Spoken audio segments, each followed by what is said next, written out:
Boa noite. Então, vamos lá começar. Nós temos que ir aqui às cábulas. Então, na sessão 2, vamos falar sobre a história do espiritismo em Portugal e do movimento espírita português, de alguns vultos do MEP, né, do movimento espírita português, e o MEP no presente. Pronto, vamos ficar a conhecer algumas pessoas que realmente foram elas que impulsionaram o espiritismo em Portugal. Então, Manuela Vasconcelos, que foi realmente ela que vê-se um bocadinho mal, mas pronto. Que é pequenina, irmã. Porque é pequenina. Ela nasceu em Lisboa em 1932. Não sei se isto aqui estará correto. Atual Presidente da Comunhão Espírita Cristã de Lisboa. E de 1989 a 1991 fez parte dos corpos sociais da FEPA, da Federação Espírita Portuguesa, como primeira secretária. E foi ela então que, na Torre do Tombo e em outros locais, andou a pesquisar e a reunir toda a informação sobre o movimento espírita português, que estava realmente disperso e algum dele ainda estava como que oculto, escondido, e ela realmente teve um trabalho singular e fora do comum, portanto, e quem vir o livro, efetivamente, é assim... Sim, o livro tem umas 400 páginas, mais ou menos, só que o início, o meio e o fim está tudo baralhado. Nós cantávamos no fim, estávamos a encontrar coisas do início, pronto, achamos nós que ela possivelmente foi escrevendo o que ia encontrando e depois juntou Sim. tudo e não houve uma preocupação, parte dela, em praticamente não pôr a sua opinião em nada. Por isso é que o livro acaba por não ter uma sequência lógica de ideias, porque efetivamente ela diz em várias alturas que não queria de modo nenhum alterar a história. Então há muitas citações de livros e efetivamente à medida que ela ia encontrando e ia compilando, havia coisas que remetiam para antes, outras avançavam. Pronto, e realmente a Ana Cláudia está a sorrir porque foi um trabalho quase inglório, não é? Organizar este trabalho, pronto. Ela fez um grande trabalho, efetivamente, mas depois organizar isto assim de uma maneira sequencial não foi propriamente fácil. Então, parte dos livros da FEPA estavam arquivados conjuntamente com o processo da PIDE. O que não admira, sabendo-se da censura existente à época e da maneira como tudo era passado pelos crivos, para ser ou não aprovado. Pronto, mais à frente vocês vão perceber porque é que estamos aqui a falar da PIDE, que realmente é uma curiosidade. Isto aqui é a Biblioteca Nacional de Portugal e Torre do Tombo, onde realmente estava todos os livros de onde ela foi buscar a informação. Pronto, então agora vamos começar na linha cronológica. Nós pusemos isto numa barra cronológica para ser mais fácil. Então, pronto, vamos começar. Em 1857 temos o Livro dos Espíritos de Allan Kardec, que marca o início do espiritismo mundial. Este aqui estamos a ir até muito atrás, que é para haver uma linha lógica. Em 1858 foi a primeira casa espírita do mundo, ou seja, a Sociedade Parisiense de Estudos Espíritas, em França. Aqui é o marco inicial do movimento espírita mundial. Temos aqui a casa, na altura, daquela época, como podem ver. Depois, avançando, 1861, foi o Livro dos Médiuns, de Allan Kardec. Em 1864, o Evangelho segundo o Espiritismo, também de Allan Kardec. 1884, Fundação da FEB no Rio de Janeiro. Vamos aqui também mostrar a foto. Isto foi o que nós conseguimos encontrar, que não era muito fácil.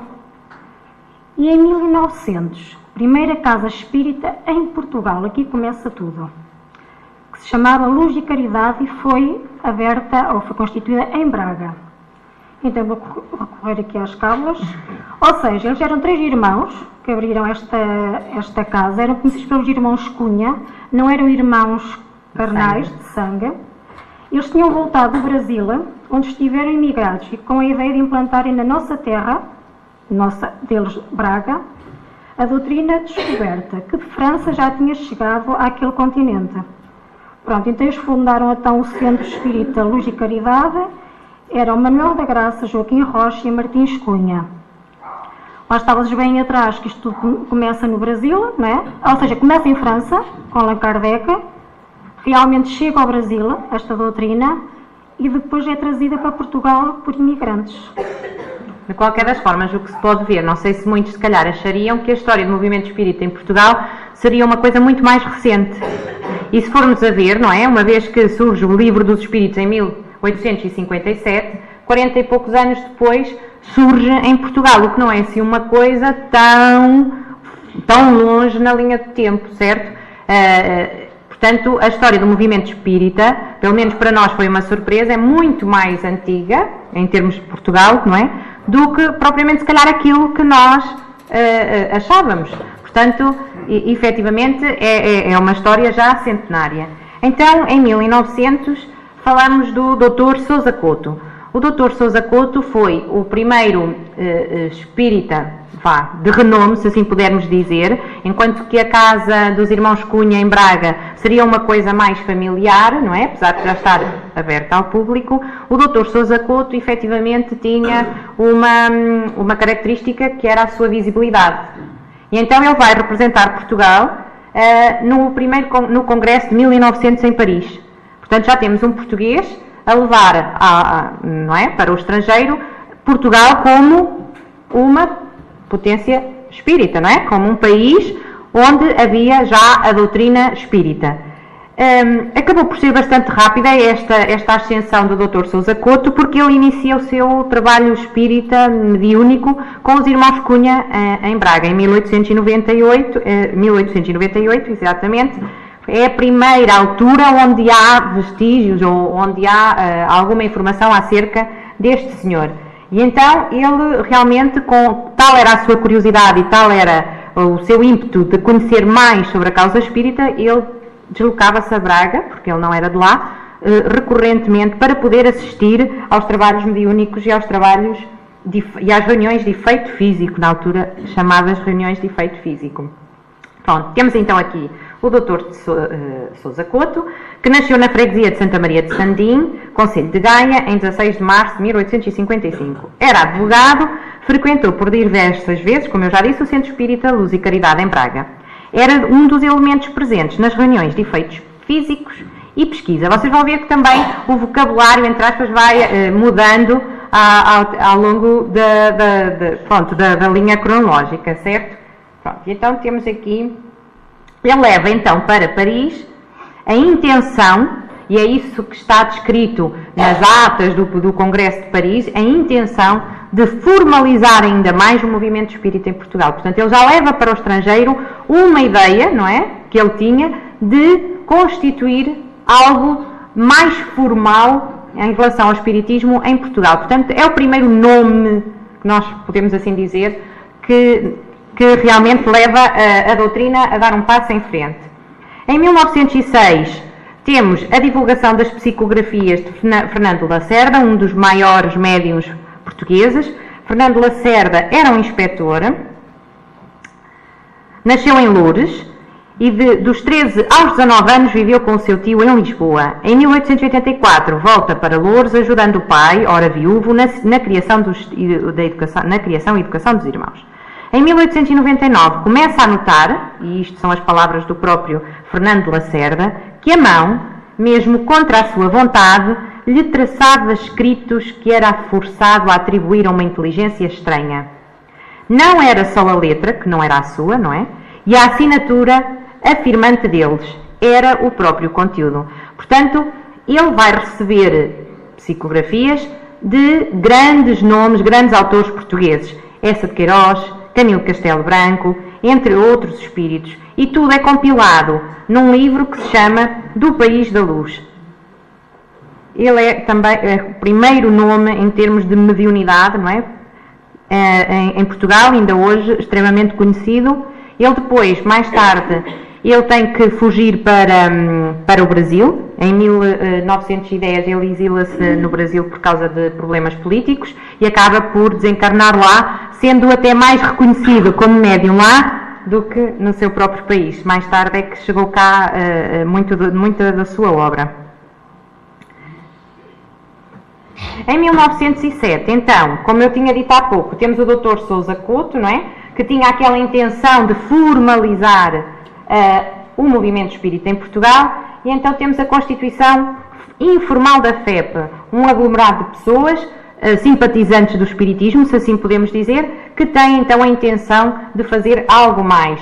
Eles tinham um nome bastante pomposo, a Aliança Neo-Espiritualista Portuguesa, cuja finalidade era promover o estudo e a propaganda espírita, criar em todo o país grupos, sociedades e escolas onde se estudasse e ensinasse o fator do espiritismo. Portanto, quem é o cabecilha disto tudo? Quem é que neste momento tenta impulsionar esta formalização, esta constituição de uma, de uma sede, entre aspas, que uniformizasse, porque a prática espírita era corrente, mesmo antes de 1898, mas em casas das pessoas, no anonimato, às escondidas, sempre houve isto, desde a pré-história, sempre houve o culto pelo oculto, pelo paranormal, portanto isto sempre existiu. O que ele queria era tentar que tivesse outra visibilidade, não é? E que não tivesse aquela conotação demoníaca ou de bruxedo. Portanto, as pessoas queriam se unir de uma forma a dar alguma credibilidade, se assim podemos dizer, a esta doutrina, a esta crença. E temos então o Dr. Gilberto Marques. Portugal entra no mapa da vida espírita internacional através então deste Gilberto Marques. Gilberto Marques torna-se delegado no estrangeiro, portanto um representante no estrangeiro da doutrina espírita de Portugal, certo? Ele tem contactos com grandes nomes da mediunidade, do espiritismo, belgas, franceses, e traz para Portugal muitas dessas novidades e muitas das informações e livros e estudo que era feito já no estrangeiro, que nós ainda não tínhamos acesso. Ele traz muita informação porque ele efetivamente era como que o comunicante Portugal-estrangeiro. Ele era um jovem estudante, que é outra que eu acho que é outra das particularidades do movimento espírita português, é que a adesão ao movimento ao início fez essencialmente por jovens estes extremamente cultos, todos eles estudantes universitários, doutores, médicos, advogados, professores, polícias, pessoas de alguma visibilidade social, que eu acho que isso faz alguma diferença. E então este Gilberto Marques, ele começa por se reunir com um grupo de jovens doutores também, em casa de um dos colegas. E durante 8 meses esperam, à volta de uma mesa, sentados, movimento. Esperam que a mesa se movimente. E ele próprio mais tarde diz: e porquê que fomos nós, jovens, que insistimos que a mesa se movesse, e o que aconteceu passados 8 meses? Ele diz: se fossem pessoas com mais idade, tinham desistido antes. Como eles eram jovens, ainda eram curiosos, mantiveram-se ali agarrados à mesa até que a mesa desse um sinal. E a mesa, pelos vistos, mexeu-se, e mexeu-se bem. Depois, casualmente, onde eles faziam esta reunião, estes encontros, a pessoa, o dono da casa, adoece. Eles não têm mais nada, o que parece muito estranho hoje. Eles vão para um banco de jardim, em Campo de Ourique, reunir-se à frente de toda a gente e começam uns a psicografar, outros médiuns de psicofonia, portanto, à frente de toda a gente, onde paravam as pessoas, os mais curiosos, paravam para ver e eles sem qualquer pudor, sem qualquer problema, ali estavam e tiravam as dúvidas às pessoas e estavam e eu até achei piada, efetivamente, um banco de jardim, uma reunião mediúnica. E por que não? Não é? Pronto. E acaba por ser uma curiosidade que eu acho interessante. Depois, como eu disse há pouco, como ele tinha esta sede de conhecimento fora de vulgar, ele começa a ir para o estrangeiro, Bélgica, França, para contactar com outros espíritas. O que é que acontece? Ele saindo de Portugal, as coisas ficam um bocadinho abaladas, porque era como se ele fosse o coração impulsionador do espiritismo. E aquilo que ele já tinha conseguido juntar, acabou por se dissipar durante algum tempo. E então, em 1918, a FEP é registada no Governo Civil e existe uma Constituição formal. Portanto, já temos a FEP regulamentada. E como eu tinha dito há pouco, havia um círculo em Lisboa, que era um grande círculo espírita, e havia um outro no Porto, chamados primeiro e segundo círculo. E efetivamente, quando ele se afastou, isto começou-se a desmoronar, e a principal causa que ele diz para isto ter acontecido foi a vaidade dos médiuns. Como eu disse há pouco, em 1918, e por isto mesmo que eu acabei de referir, houve a constituição da FEP, mas a mesma foi suspensa no próprio ano. Em 1923, primeira reunião da Comissão Pró-Federação Espírita Portuguesa. Portanto, há uma tentativa de retomar aquilo que Gilberto Marques tinha feito. E agora, minha querida? Então, 1925. Aqui é quando se dá o primeiro Congresso Nacional de Espiritismo no Ateneu Comercial de Lisboa. Em 1926, entre 1926 e 1935, nesta fase realmente é o período áureo da propaganda e difusão do espiritismo em Portugal. E porquê que eles dizem isso? Mas voltando um bocado atrás, falhou-me aqui, não olhei para a calma. Quando foi o primeiro Congresso Nacional Espírita, é só uma curiosidade, ele realizou-se entre os dias 15, 16, 17 e 18 de maio deste ano, e os bilhetes custavam 10 escudos. Eu ia dizer isso. Ao todo gastaram 10 contos, 230 e tal em despesas. Exatamente. 10 escudos cada bilhete. Pronto, e isto tinha direito aqui. Estes 10 escudos. Hoje em dia não. Não dava. Tinha direito a um passeio, a assistir a uma récita e concerto, e o Congresso dividia-se em 3 partes. Primeira secção, moral e filosófica. Primeiro dedicavam-se ao espiritismo e a estudar. Segunda secção, à ciência. E a terceira, união e assistência. Pronto. Isso já eram assim muito inovadores na altura. Depois, então, porque é o período áureo realmente do espiritismo em Portugal? Eles têm várias datas, desde 1926 a 1935, onde eles criam realmente a FEP, abrem vários centros, abre o Centro Espírita de Viseu, de Amor e Caridade. Em janeiro, eles lançam a revista espírita bimestral, depois que vai ser assinada pelo Dr. Martins Velho, que eu penso que ainda não falamos. Não, vai ser depois, mais tarde, o primeiro presidente da direção da Federação Espírita Portuguesa. Em junho, a Sociedade Portuense de Investigação Psíquicas. Depois, em 1928, o Centro Espírita do Porto. Depois já abre outro em Coimbra, em São Brás da Portela. Fraternidade Esotérica Neo-Espiritualista de Lisboa. Em 1929, o Centro Espírita de Viana de Castelo. E em 1931, o Centro Espírita Perdão e Caridade de Lisboa. Ou seja, realmente é como se de norte a sul Portugal ficasse com vários centros, né? O espiritismo está um bocadinho por todo o lado.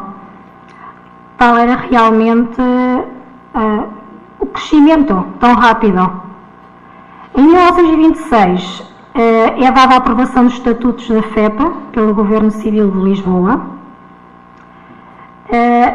Isto aqui demorou alguns meses a ser aprovado, porquê? Mas isto ainda não mudou nos dias de hoje.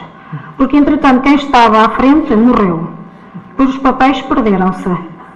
Portanto, isto aqui continua igual, confirma-se. Somos fiéis ainda.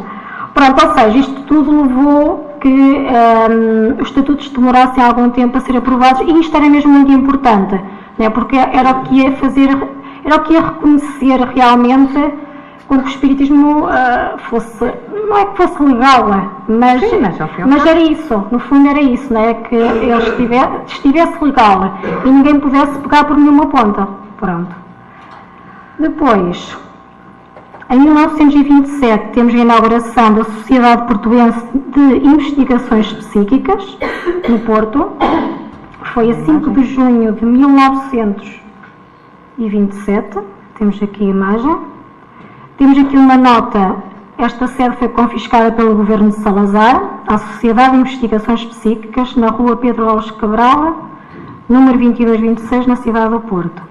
Portanto, nós aqui já começamos a ver que houve aqui uma reviravolta. Mais para a frente, depois sim. Que eu não vou estar já a falar, mas já se começa a perceber que no período antes do 25 de Abril, não é?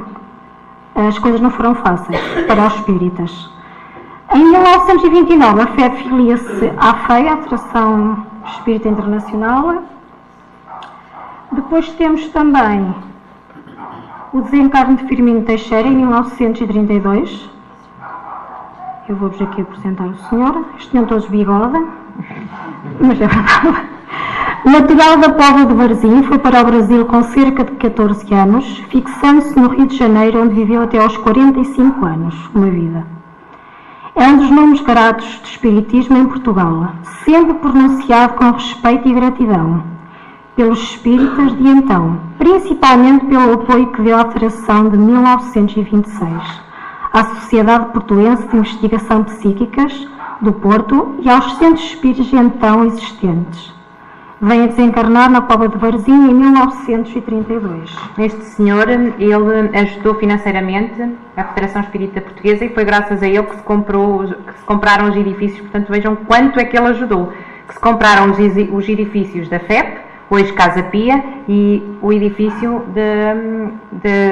do Laboratório Metapsíquico do Porto. Portanto, foi às custas dele. E depois ainda deixavam uma renda mensal, deixava uma cota mensal à Federação Espírita Portuguesa de 5 escudos e 40 cêntimos.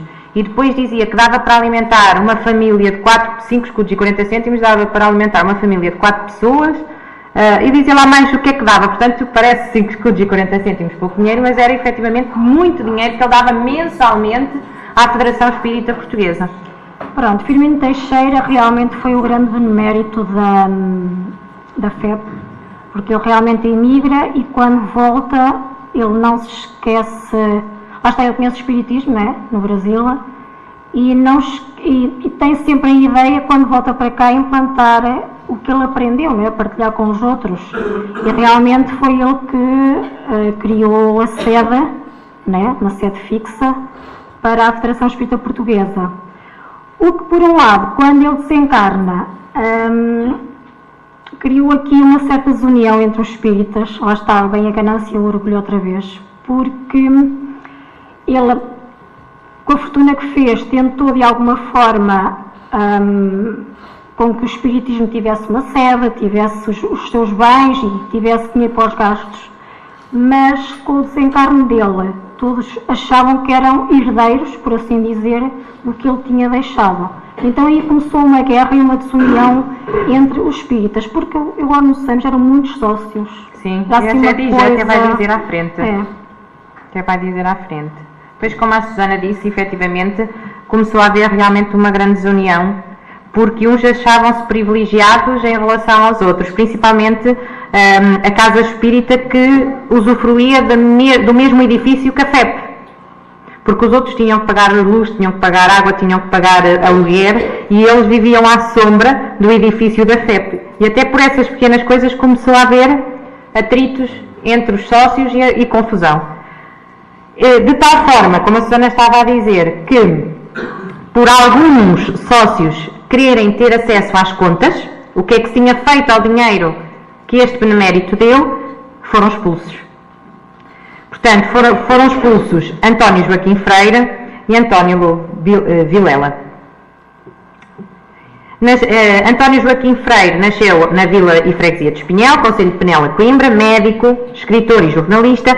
Foi um dos grandes impulsionadores do primeiro Congresso Espírita Nacional, realizado em 1925, bem como das atividades que, após o Congresso, levaram à fundação da FEP em 1926, onde exerceu a sua função de primeiro vice-presidente da primeira direção.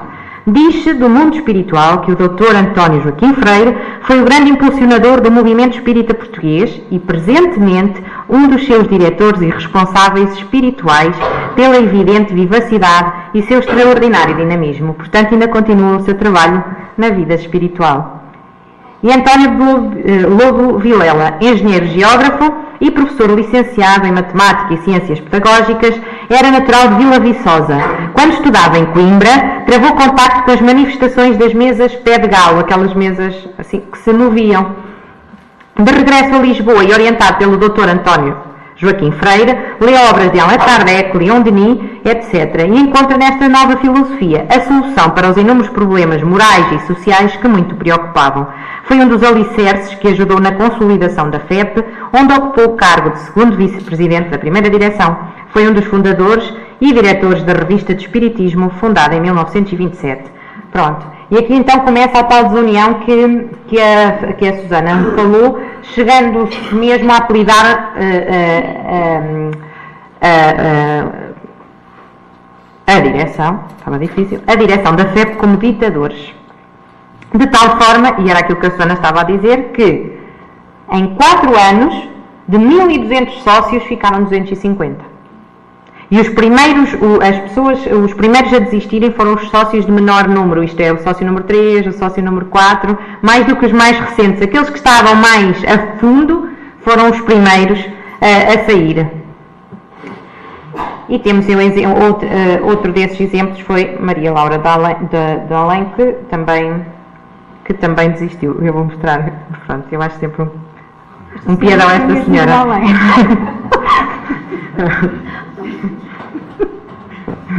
Eu até estive para não mostrar, porque eu sabia que te ias rir. Reconhecimento da FEP como agremiação espiritualista por despacho ministerial, 1946.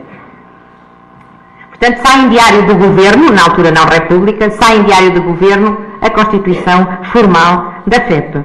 Em 1952, publicação do regulamento das sessões espíritas. Portanto, aquilo que antes Dr. Sousa Couto, Gilberto Marques tinham a intenção de fazer, que era uniformizar as práticas espíritas, para que não fosse tudo confundido, espiritualismo, práticas ocultas, com as questões da doutrina espírita de Allan Kardec, sai então um estatuto onde regulamentava realmente estas questões. E a senhora no livro tem uma cópia integral disto mesmo.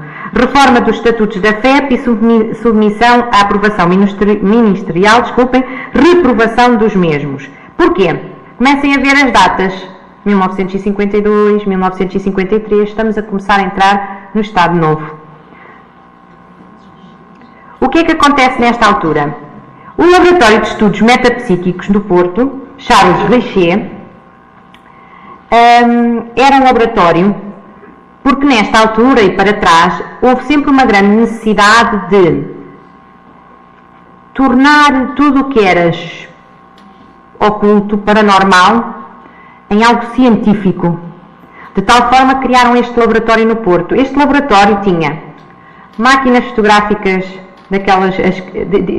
Kirlian, não é assim que se diz? Kirlian, isso.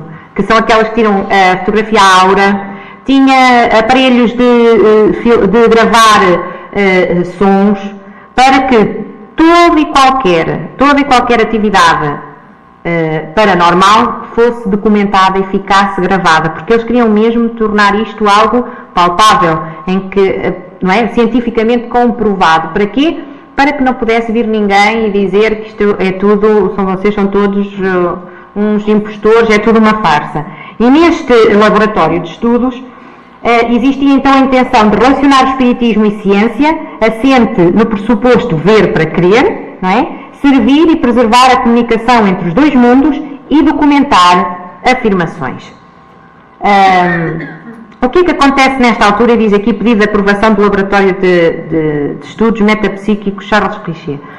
Lá está. Mais uma vez, o orgulho, a vaidade, o que é que faz?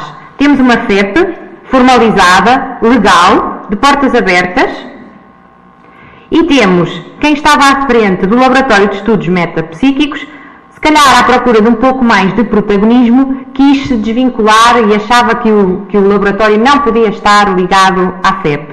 O que é que aconteceu? Ficamos aqui como que um laboratório metapsíquico clandestino. E foi por aqui que o Estado Novo entrou na Federação Espírita Portuguesa. Como eles não tinham estatuto, não estavam legalizados, estavam fora da FEP porque se achavam superiores, foi aqui que pegaram no movimento espírita português na altura. Que na altura, penso que qualquer religião havia uma lei qualquer que tinha que ser registada. Exatamente, qualquer religião. E como eles quiseram sair, não é?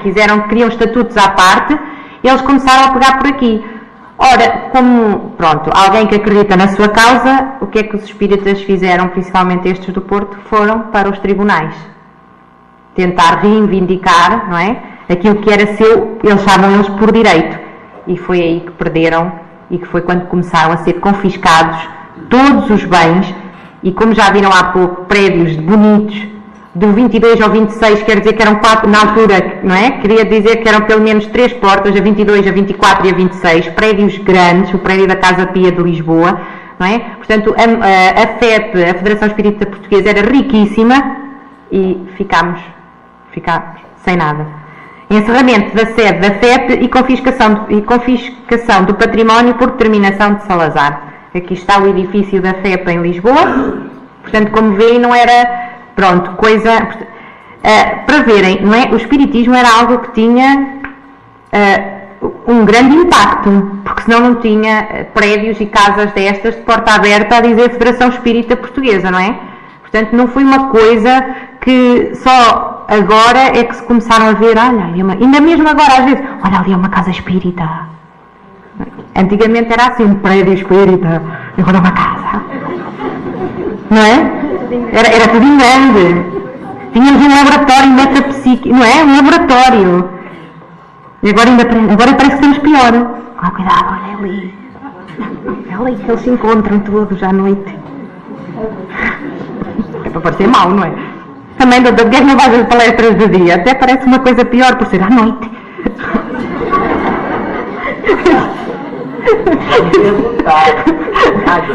Já me perguntaram o que é atividade de noite. É de noite. E eu explico que durante o dia o pessoal do centro está trabalhando. Não deve ser por isso. As almas pegadas já foram. Exato, as almas do outro mundo só trabalham à noite. Ora bem, também agora fez bem, que isto era assim. Bens da FEP confiscados e vendidos. Primeira visita de Divaldo Pereira Franco às escondidas.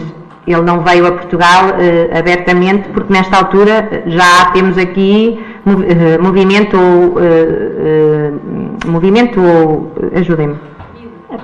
Não era isso. Clandestino. Sim, ao fim e ao cabo, tudo que era associado ao espiritismo neste momento já era clandestino. E Divaldo veio a Portugal clandestinamente. Obrigado.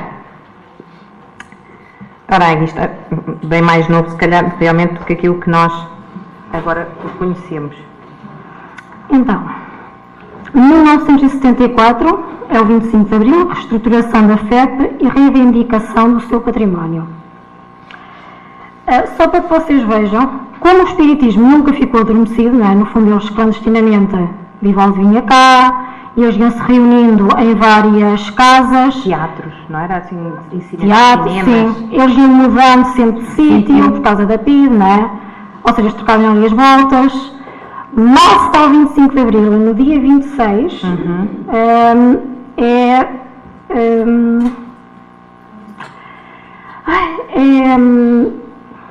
saiu a revista, agora não me lembro ao termo, pronto. Foi publicado? Foi publicado na revista de Estudos Psíquicos o apelo para realmente começar a haver uma reunião para se começar a reestruturação da FEP. Pronto. E então isto foi feito por Isidoro Duarte dos Santos, que também é outra das figuras com grande impacto no movimento espírita.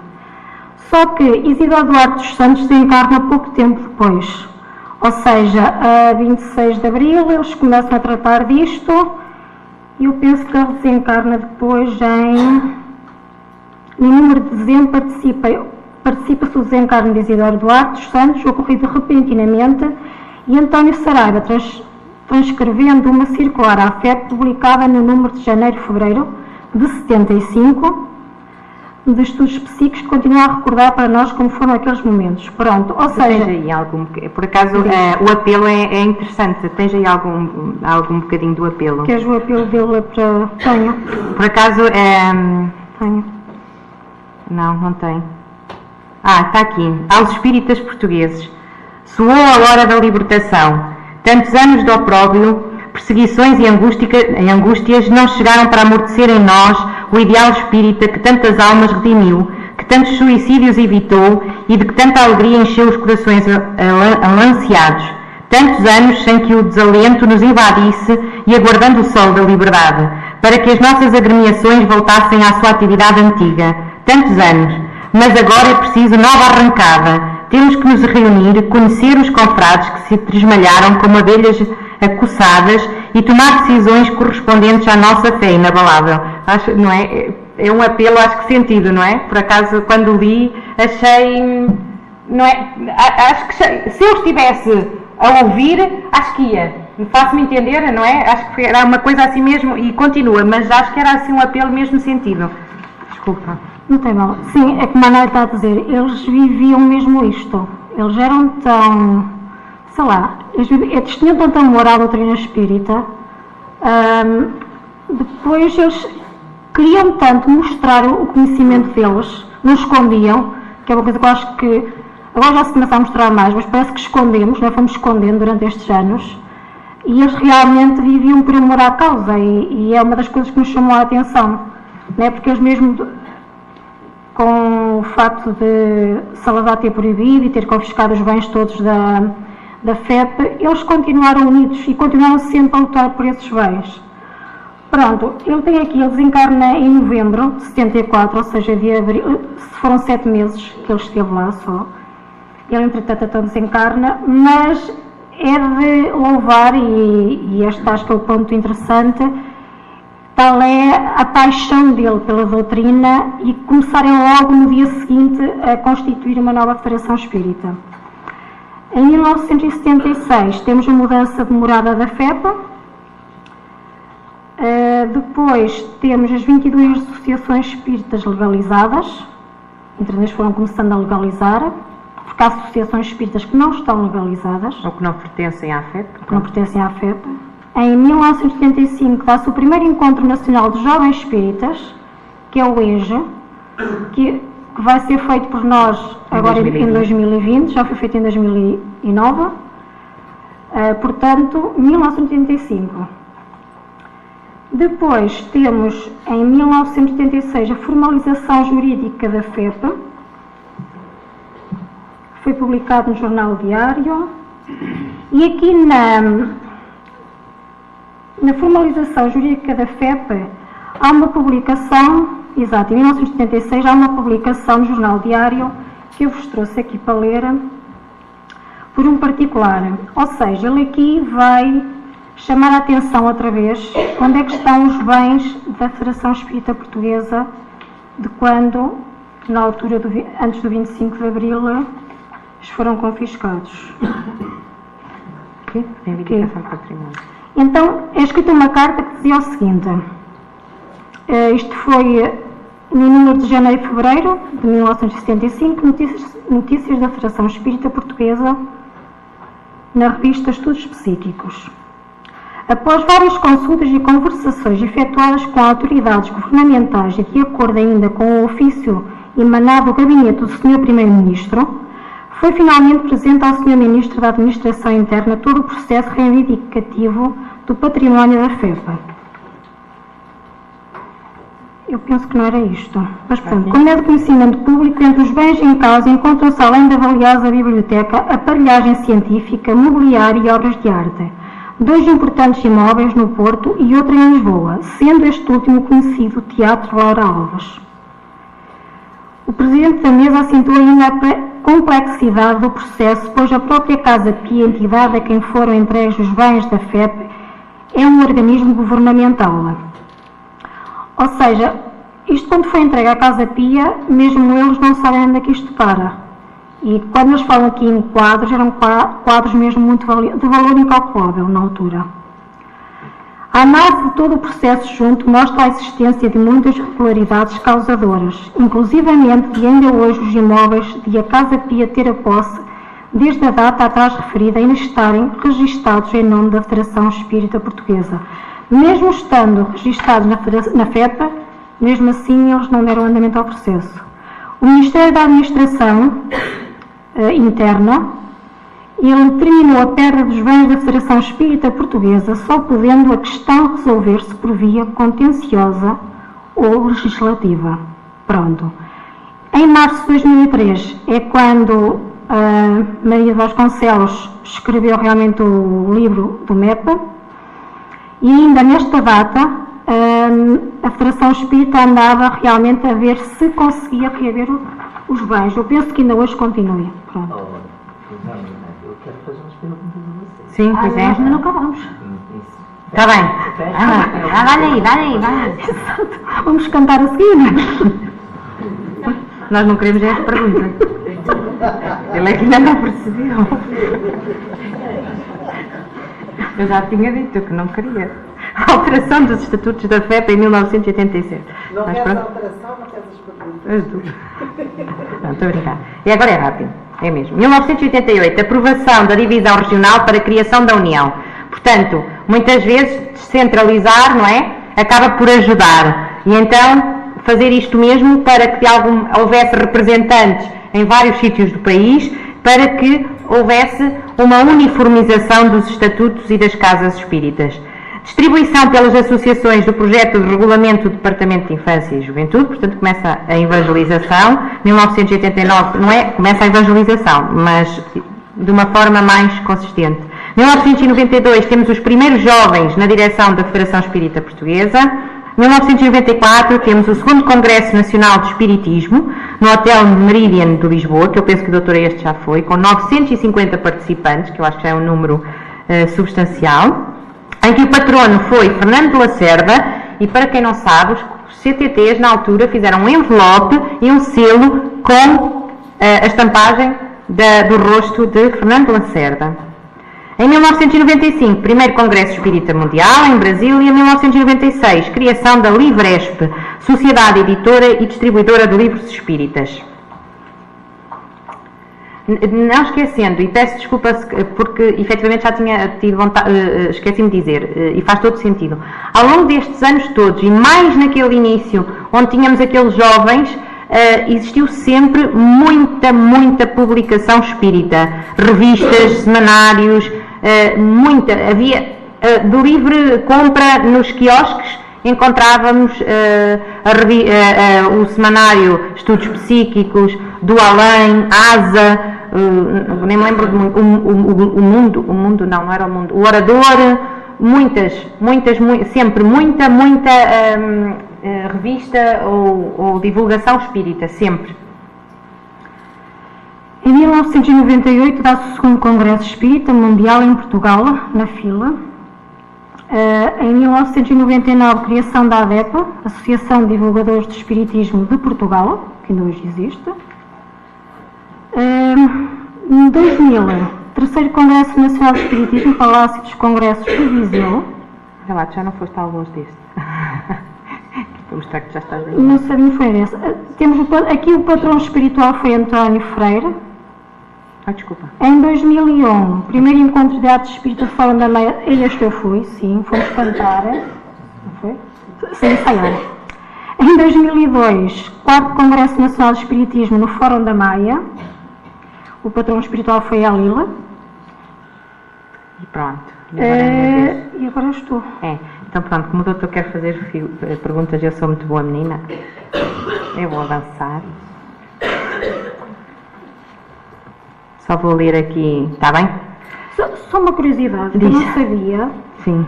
Porque nós aqui não vamos falar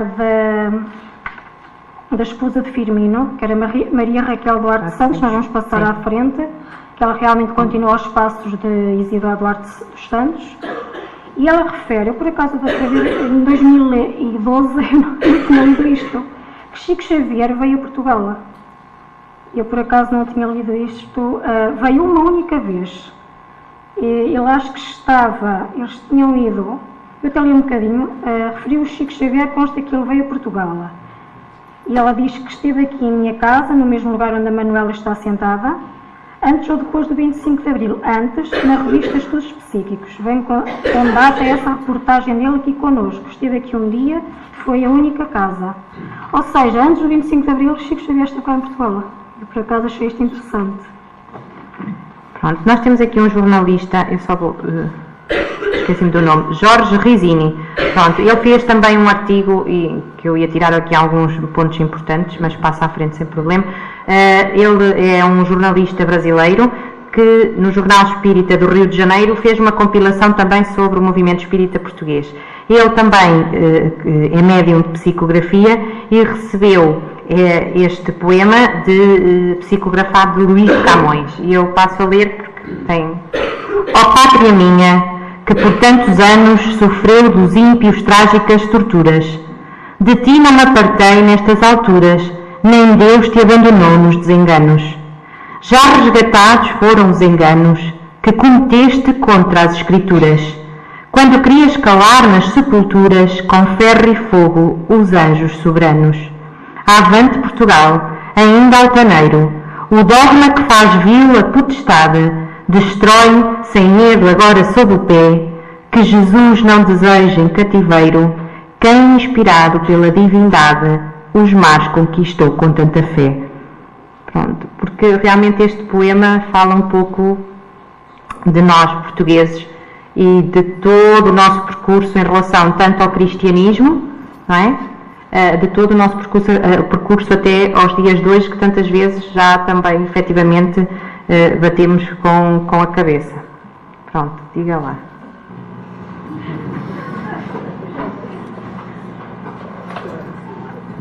Deixa eu tirar aqui. O livro chegou em minhas mãos alguns anos atrás.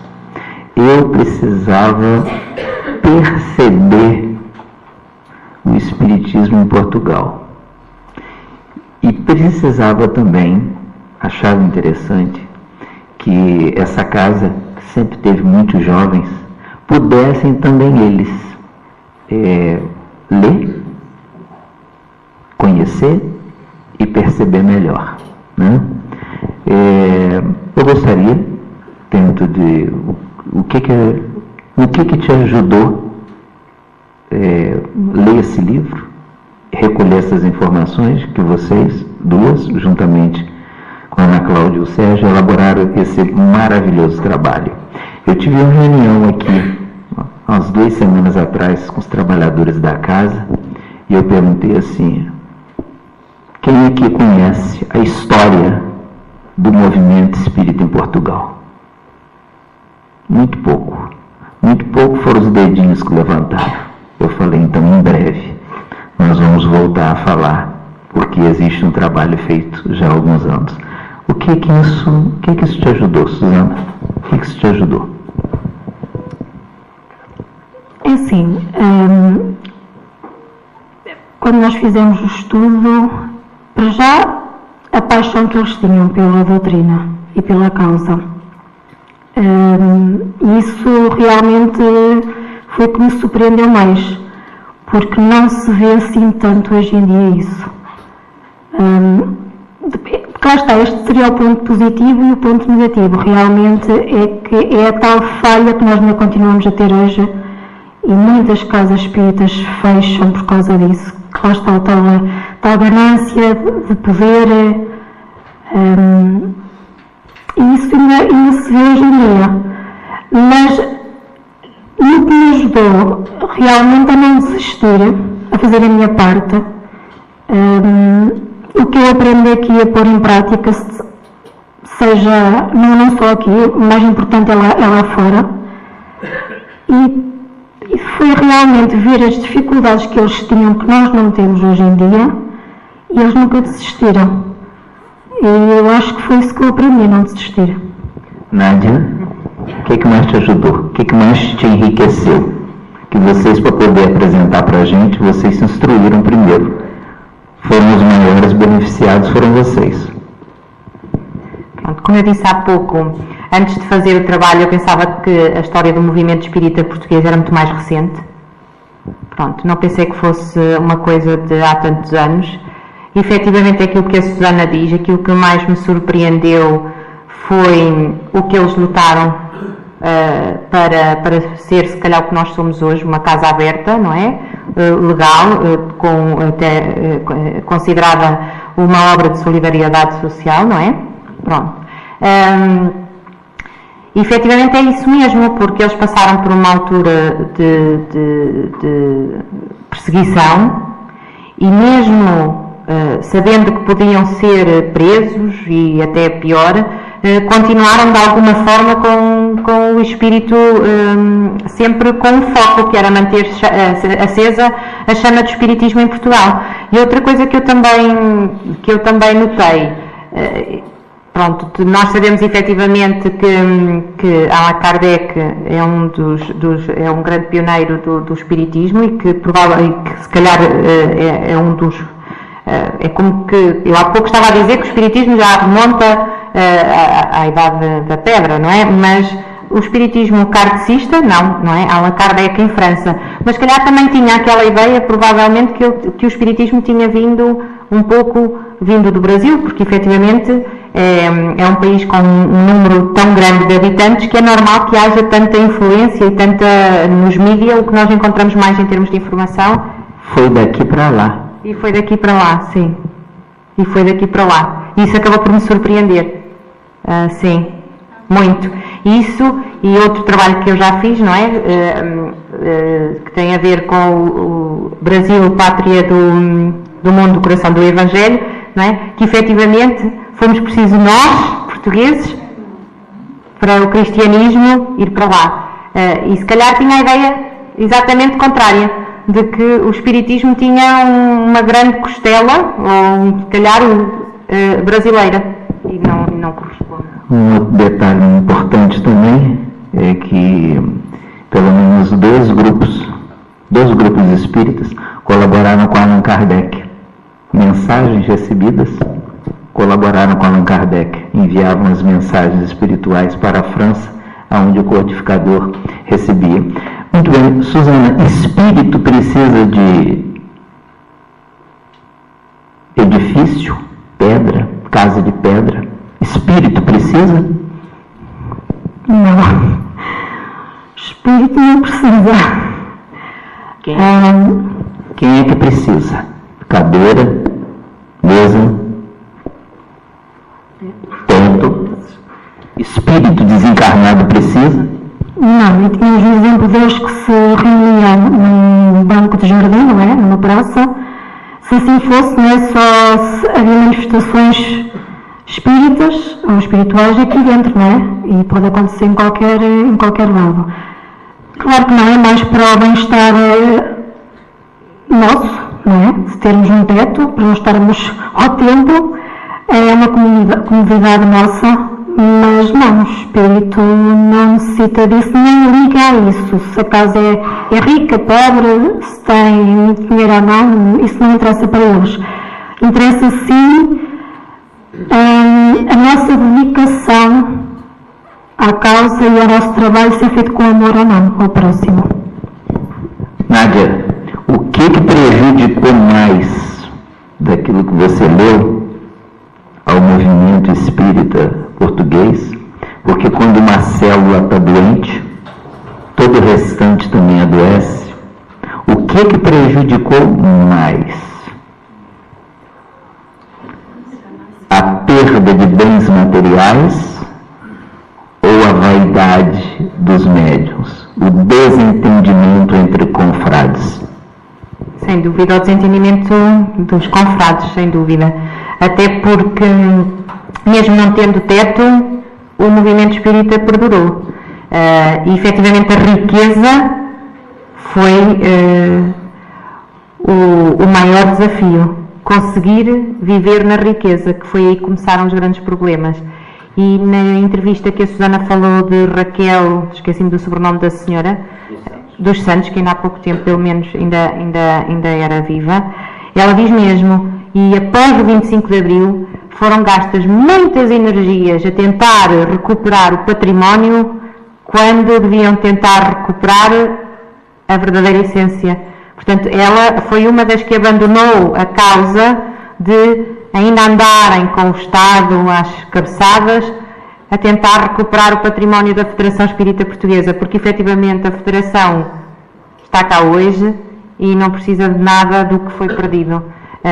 efetivamente é o que o doutor diz, é a vaidade, a ganância. O livro é de ela escreveu em 2002 ou 4? Acabou em 2002? Sim. 2003, é. Essa ação no Tribunal dos Homens foi perdida, tá? Está resolvida, foi perdida, tá bem? E isso nos dá, né, a percepção e a noção de que a grande mensagem, né, o grande ideal, ela se encontra dentro de nós, encontra dentro do nosso coração. E quando a gente tem, a gente leva ela para onde for.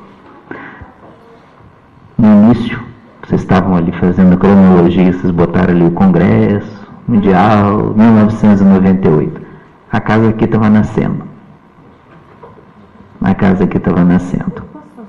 Diga. Eu lembrei-me agora que antes de termos, né, as paredes, o teto, pronto, termos uma casa, sei que quando se começaram a reunir, andavam de casa em casa, né, em casa particular, pronto, cada um, até depois realmente criar a associação, ou lugar um espaço que foi ao pé do hospital. E também, sendo de casa em casa, pronto, era alongada, não interessa. Nas cozinhas e nos anexos daqueles que estavam disponíveis para nos receber, né?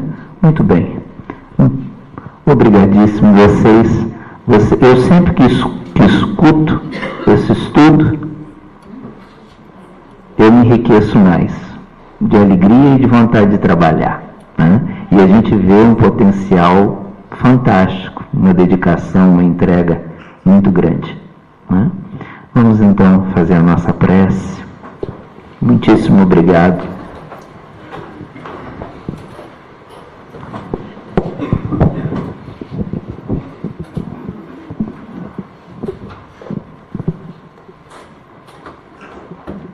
Envolvidos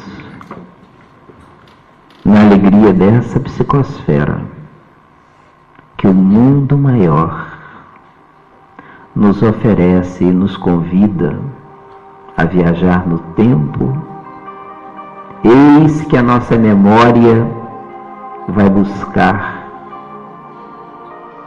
corações tão valorosos que aqui estiveram e muitos que ainda aqui prosseguem numa outra dimensão, trazendo-nos esperança e alegria, força e paz. Doce amigo Jesus, eis que te agradecemos pelo dia de hoje.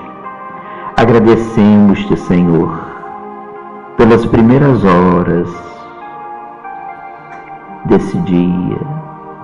Agradecemos-te pelo teto, pelo lar, pelo pão, pelo trabalho, pela família, pela vida. Agradecemos por aqui estar, abdicando de outras ocupações, interesses, afazeres, retirando possivelmente do nosso entretenimento ou do nosso descanso, para aqui estarmos, investindo e cuidando da vida espiritual, da nossa pessoal e, naturalmente, daqueles que consorciam com os nossos ideais. Diante de tantos corações amigos, recordando-nos de Lacerda, recordando-nos de Isidoro, recordando-nos de Camões. Eis que a vida maior nos fala ao coração, convidando-nos ao trabalho e ao progresso, à maturidade e ao empenho diante dos compromissos que a vida nos oferece. Oramos por aqueles que aqui vêm em busca de auxílio espiritual. E por isso te pedimos nessa noite, por aqueles, Senhor, que perderam a alegria nos caminhos da vida. Por vezes arrastam-se chorando e tristes, em busca de um sentido para viver. Oramos por aqueles que nos chegam doentes do corpo, das emoções, da mente. Aqueles que se encontram catalogados nos diagnósticos da medicina, ou aqueles doentes da alma, em que não lhes conseguem compreender e lhes rotular com esta ou aquela patologia. Oramos, Senhor, pelos pais que aqui recorrem, orando e pedindo pelos seus filhos, arrastados, debilitados, no campo da toxodependência, do alcoolismo, dos vícios de toda sorte. Oramos pelos pais que pedem pelos seus pais, que partiram para o mundo maior, e por quem rogam oração e prece, a fim de que sintam-se pacificados e auxiliados no mundo maior. Oramos, Senhor, por esse núcleo de trabalho espiritual. Abençoa-nos, inspira-nos e protege-nos, a fim de cumprir os nossos compromissos com a vida maior.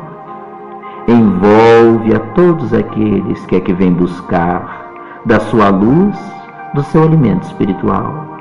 Consola-lhes o coração, levando até os seus lares a alegria de aqui estarem, de compreenderem a vida sob uma outra tônica, confiantes e esperançosos, prosseguirem mais firmes hoje e amanhã. Guarda-nos assim, Senhor Jesus, sob as tuas bênçãos nessa noite e sempre rogando que permaneças conosco.